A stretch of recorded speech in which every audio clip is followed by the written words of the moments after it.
पश्चिम चंपारण के मकान मालिक हो जाए सावधान, नहीं तो किराएदार बनकर आए उनके घर में किराएदार कब बन जाएंगे मकान मालिक कहा नहीं जा सकता। जी हां, यह मामला पश्चिम चंपारण के बेतिया के कालीबाग थाना क्षेत्र के क्रिश्चियन क्वार्टर सोनार पट्टी की है, जहां सुनीता कुमार से मुकेश कुमार ने उनका मकान 16 अप्रैल 2025 को खरीदा था।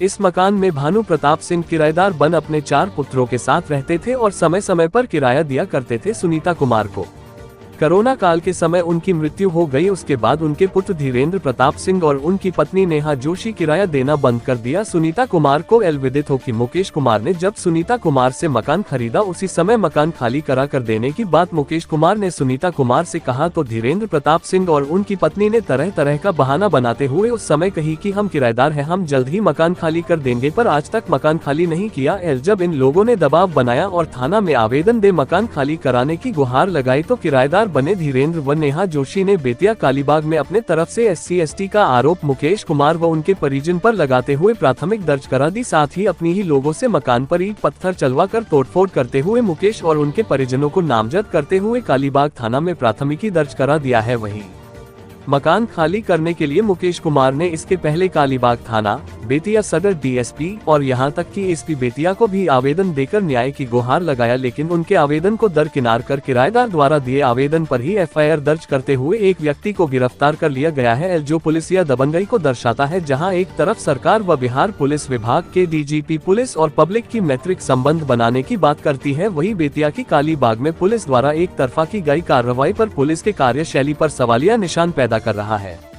और मकान मालिक मुकेश कुमार और उनके परिजन न्याय के लिए भटक रहे हैं। देखना है न्याय मिल पाती है या नहीं। इस बगीचा में शरण लिए हुए हैं क्या? हमारे ऊपर ST/ST केस हो गया है और मारपीट का केस हो गया है। मैं एक जमीन सुनीता कुमार से लिया हूँ, 2 महीना पहले का रजिस्ट्री है मेरा, और सरकार को रिवेन्यू देकर मैंने जमीन परचेज किया। वो मेरी रिलेटिव थी, इसीलिए मैं उनसे जमीन भी ले लिया।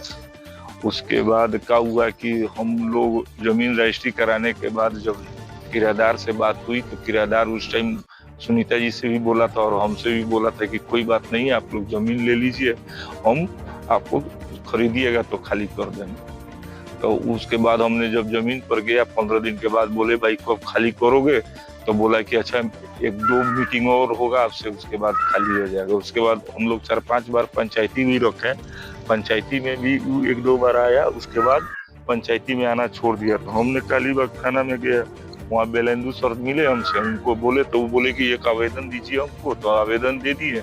आवेदन देने के बाद उन्होंने शनिवार को बोला कि CO से मीटिंग रहेगा और उस पार्टी को बुलाए वो, तो उस पार्टी ने फर्स्ट बार में इनकार कर दिया, जबरदस्ती बोले उसको फोन पर डांटे, तो वो आया तो शनिवार के लिए बॉन्ड बनाया कागज की, शनिवार को हम इस पर बात करेंगे। तो शनिवार को वहाँ जनता दरबार लगती है, तो जिसमें CO साहब आते हैं और पेपर देखते हैं और उसके बाद इस पर कार्रवाई होगी। तो उस शनिवार को फिर पहुंच गया, बोला कि हमको अगला शनिवार को दे दीजिए समय। उस टाइम भी सुनीता जी आई थी। इसी तरह करते करते 2-3 शनिवार बीत गया, लेकिन कोई 2 महीना से चल रहा है, अप्रैल से चल रहा है। और उसके बाद वहाँ पर वहाँ जाते हैं हम, कालीबाग OP में भी एप्लीकेशन दिए हुए हैं और DSP साहब के पास भी दिए हुए हैं और SP साहब के पास भी दिए हुए हैं और सुनीता जी भी पहले दी हुई हैं, उसके बाद हम भी दिए हुए हैं, लेकिन आज तो कोई कार्रवाई नहीं हुआ है। मेरा एप्लीकेशन लेके रख लेता है लोग ऑफिस में और उसका एप्लीकेशन कोई जाता है तो तुरंत FIR कर देता है लोग। पता नहीं कि ऊपर कौन बैठा हुआ है जो इनको षड्यंत्र द्वारा नचा रहा है, प्रशासनिक महकमा को। और इधर अभी ST/ST हाल ही में 16 तारीख को एक केस हुआ है, जिसमें मेरा भी आवेदन 16 तारीख को पड़ा हुआ है नगर थाना में, कालीबाग थाना में। लेकिन मेरी आवेदन को कालीबाग थाना प्रभारी अपने फाइल से दाब के रख दिए हुए हैं। उसका जीरोक्स मेरे पास है और एंट्री नहीं की हुई है और उसके फाइल को FIR बना लिए हैं तुरंत। आपके देने के बाद वो आवेदन दिए? हाँ, पहले मेरा ही आवेदन उनके पास गया था, वो डायरी में लेके रख लिए थे अपने पास। बोले अच्छा हम इस पर कार्रवाई। अच्छा, जितना दिन से हम कालीबाग थाना में 20 चक्कर लगाए होंगे, आज तक प्रभारी जी या वहाँ से या पुलिस महकमा से जहाँ-जहाँ भी आवेदन दिए, कोई इंक्वायरी या कोई एथी नहीं है। कोई जाके पूछा नहीं कि भाई ये तुम्हारा चिट्ठी आया हुआ है, तुम काहे कर रहे हो इस तरह, चाहे उस तरह काहे कर रहे हो, या कोई जाके उसके घर पर जाके बात करे या उसको बुलाए या उसको समझाए, कोई नहीं किया है। और मेरे को तरह-तरह का जाल फरेब और 420 में फँसाने के चक्कर में ये लोग षड्यंत्र रच रहा है लोग। उसमें एक लड़का है जो नेहा जोशी से शादी किया हुआ है, जो दलित वर्ग से आती है। यहीं बसोरिया के पास एक मोहल्ला है जगजीवन नगर, उसी में रहने वाली है और उसने केस करती है, तो वो अपने पति का नाम रख के केस करती है। पति का नाम नहीं रखती है, अपने पिताजी का नाम रख के केस करती है हमारे पर, जो कि शादीशुदा है। और वो शादीशुदा है। इसका मर्द का नाम है वीरेंद्र प्रताप सिंह। शादीशुदा है और केस करती है तो अपने पिताजी का नाम रखती है। इसके पहले भी उसका भाई जो सुरजीत सोनू नाम है, वो मेरे पर हरिजन एक्ट केस कर चुका है आज से 1 किसका महीना भाई है? पहले।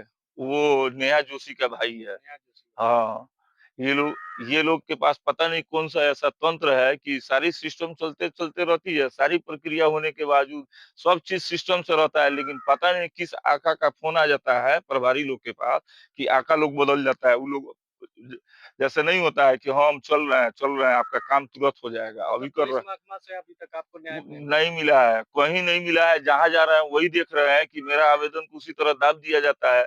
अभी कुछ दिन पहले का बात है, उसका भाई और वीरेंद्र प्रताप सिंह मेरे दुकान पर आए, उसका वीडियो है मेरे पास, वाइन पिए हुए थे, मेरा बेटा उसको पकड़ लिया और उसको नगर थाना में लेकर गया, दारू पी के साला घूम रहा था वो। दोनों आदमी हम वहाँ पर बोले कि सर वाइन पिया हुआ है, तो वहाँ का प्रभारी हमसे बोलते हैं कि इस पर चैलेंज आप करते हैं तो मानहानि का केस आप पर होगा अगर दारू नहीं पिया होगा तो। बताइए, रोड पर चलने वाला आदमी को कोई जो दारू नहीं भी पीता है उसमें भी पाइप लोग लगा के जांच करवा लेता है कि सही है कि उसका गलत उस दिन जांच नहीं है। हुआ। नहीं हुआ, वहाँ उसका जांच नहीं हुआ, पता नहीं किस पदाधिकारी से फोन पर बात कराया है। हमको उसका सूचना मिला कि वहाँ मेरा एक आदमी था स्टाफ, वो कह रहा था कि वो जाके सुरजीत सौरभ किसी पदाधिकारी से बात कराया मोबाइल पर और खुलेआम टाउन थाना में घूम रहा था, नगर थाना। हाँ, नगर थाना में एकदम खुलेआम घूम रहा था वाइन पी के, लेकिन उसको पकड़ने वाला कोई नहीं है। पता नहीं किस पदाधिकारी के चैनल से ये सिस्टम चल रही है कि जो मेरे यहाँ के पदाधिकारी लोग मौन धारण कर ले रहे हैं।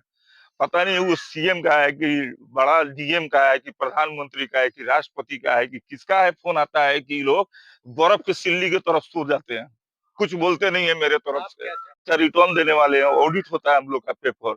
हम लोग 1 नंबर का कारोबारी है। सोवा बाबू चौक पर मेरी दुकान है, ठीक है। हम लोग सरकार को रेवेन्यू देते हैं, टैक्स कलेक्ट करते हैं और सरकार के घर खजाने में पैसा जमा कराते हैं पब्लिक से लेके। आप हम क्या चाहते हैं? मतलब आप हम क्या अपना न्याय चाहते हैं कि भाई अगर मेरी पेपर को देख लिया जाए, समझ लिया जाए, अगर मेरी पेपर में और मेरे में अगर जमीन मेरा है तो वो हमको मिल जाना चाहिए। जी। और वो रेंटर है। उसके बाद इसमें तरह-तरह का षड्यंत्र, अभी 2-4 दिन पहले की घटना है कि रात को मारपीट हुआ, 2 लड़के आए थे, उनके दरवाजे पर मारपीट हो रहा था। हम भी अपने दरवाजे पर बैठे थे चबूतरा पर, अब वो उसी का आदमी था लोग। और वो मारपीट कर रहा था, लोग चौकस मारपीट हुआ वहां पर, मोटा-मोटी मारपीट चलाया आधा घंटा से 45 मिनट, मैं देख रहा था। तब तक उसी में एक आया जो जमीन का हेरा-फेरी करता है, ब्रोकर है, उसका नाम है तरुण गुप्ता उर्फ मंटू गुप्ता। वो आया, आया तो साला लगा हमको गरियाने, बोला कि साला तुम बैठा हुआ है, यहाँ लड़ाई हो रहा है, तुम छोड़ा नहीं सकता था। तो हम बोले कि नहीं, हम यहाँ का मुखिया है, ना वार्ड कमिश्नर है और ना यहाँ के रंगदार है, हम तो एक व्यवसायिक है।